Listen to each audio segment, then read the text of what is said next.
Good morning na pala, guys. So, kamusta tayong lahat? Ayan, nandito tayo sa tindahan. So, time check tayo.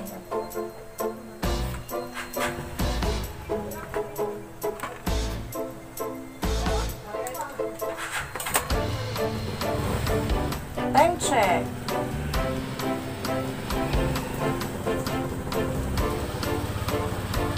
1:31. Ay, di ba klaro?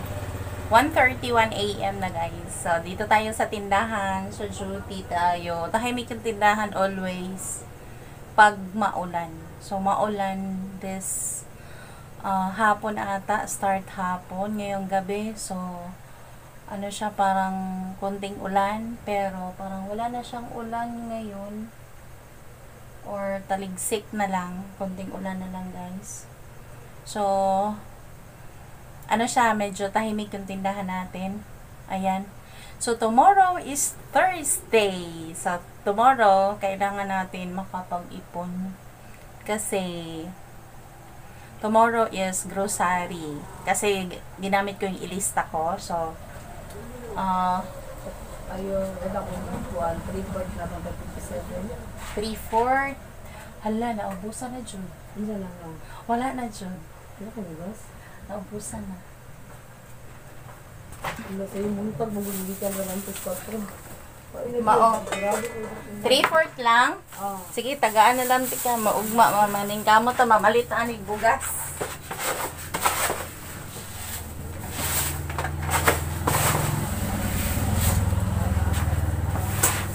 Diba kagabi ingon ko, wala, naisa.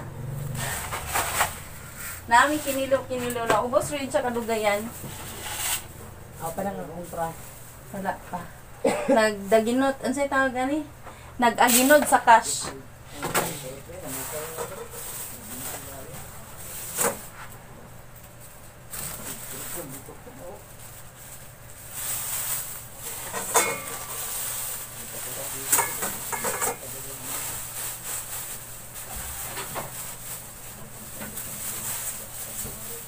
Report lang, no?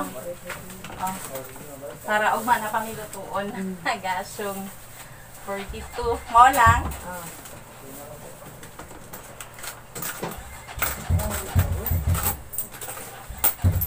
58. Salamat. Nagulano ko ba? Paano na lang ipalitan na siya? Ano na wala sa? Alas 2.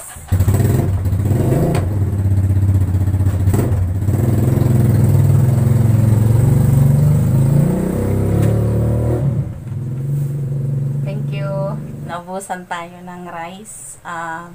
Nagbigyan natin yung customer kasi regular customer namin yun na bumibili dito every ganitong oras. So, ayan, nagtira din ako para may maluto kami bukas. Pero, hanap ako ng paraan na makabili ng rice tomorrow kasi meron din akong pinag-ipunan na cash for grocery bukas. Ayan, so kasi bukas is, kasi ginamit natin yung ilista sa grocery, so schedule ko is every Thursday. So dapat sana mag-order naman ako ulit, pero baka hindi ako makabayad, kaya wala akong order na nangyayari. Maybe Saturday. Kasi TTH yung schedule ko dito, guys. So, Tuesday, Thursday, at saka Saturday.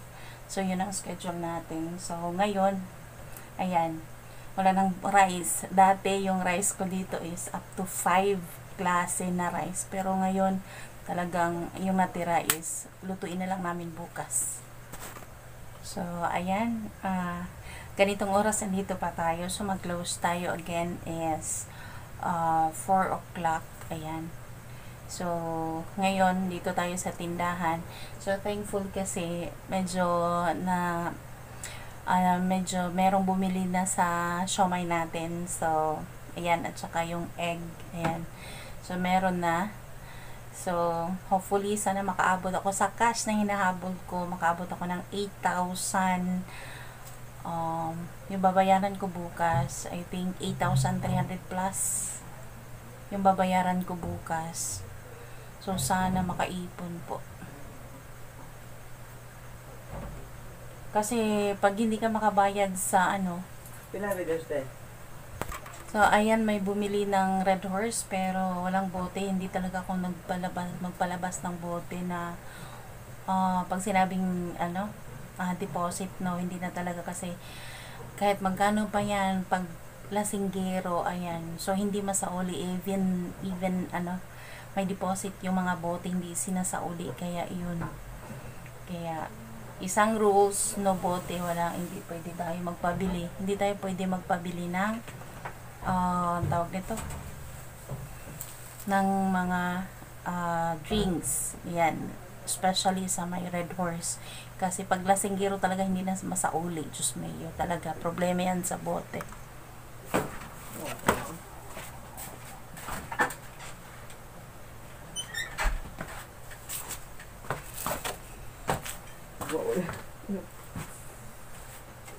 Di atin yung sunod.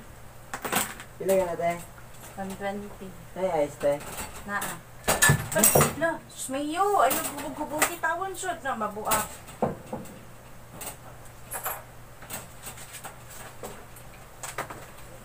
$123. Shit. Tara ka.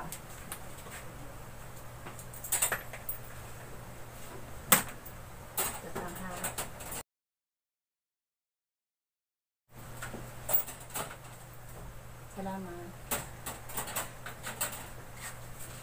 Teka, sino mo tayo? Pila? 150 lang tayo. 150? Ah. Cash in, wait lang.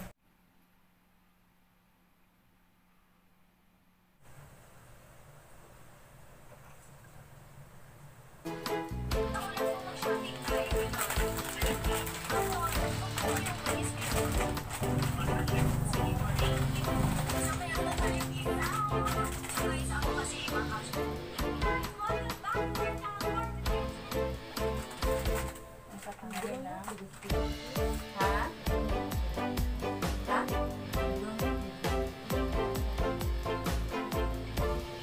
Ano lang? Happy lunch.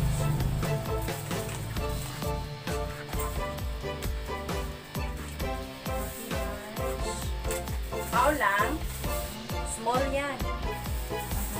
10 ang isa.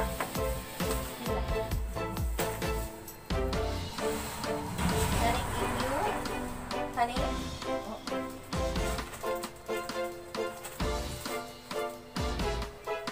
Isa pa. Nao. Duha.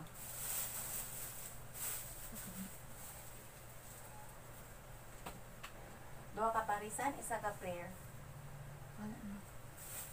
Isa pa. Kanila? Bugnaw din. Upat ba hindi? Ha? Unsa man? Upat. Ano ba? Ano pa siya? Wala na, naubos na. Napay isa pero timplahonon pa siya. Ugma pa siguro na.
So, ayan, ito yung kaganapan sa ating tindahan, guys.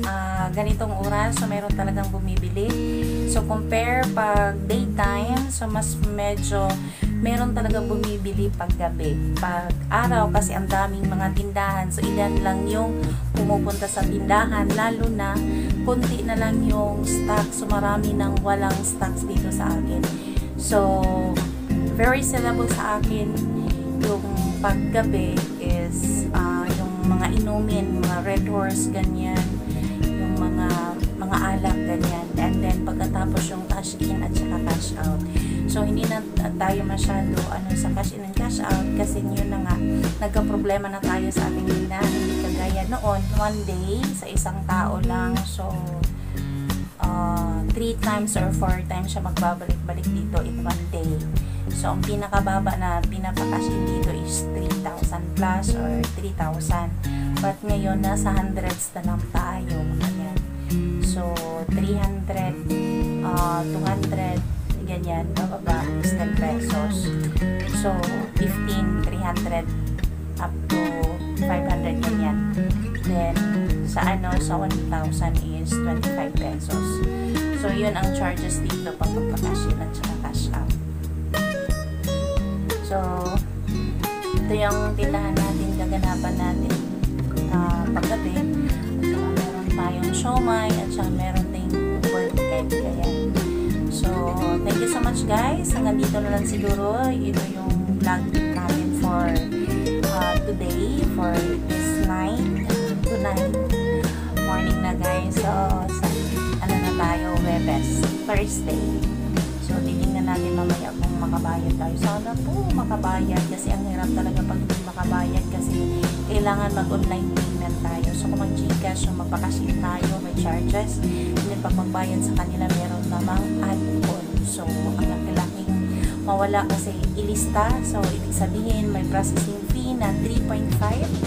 Ang laki-laking gastos, parang wala ka nang naitubo sa kinuha mo na ilista, na kinuha sa grocery. So, sana makabayad tayo. So, ito lang yung natin may share for this vlog. Ayan. So, thank you so much, everyone. Thank you so much sa ating mga new viewers, sa ating mga silent viewers dyan. Maraming salamat. At saka sa ating mga subscribers. Thank you. Thank you. Walang katapusang thank you sa inyong lahat. At saka sa ating mga kasari dyan. Happy selling and good luck sa ating mga negosyo, guys. God bless and bye-bye. See you!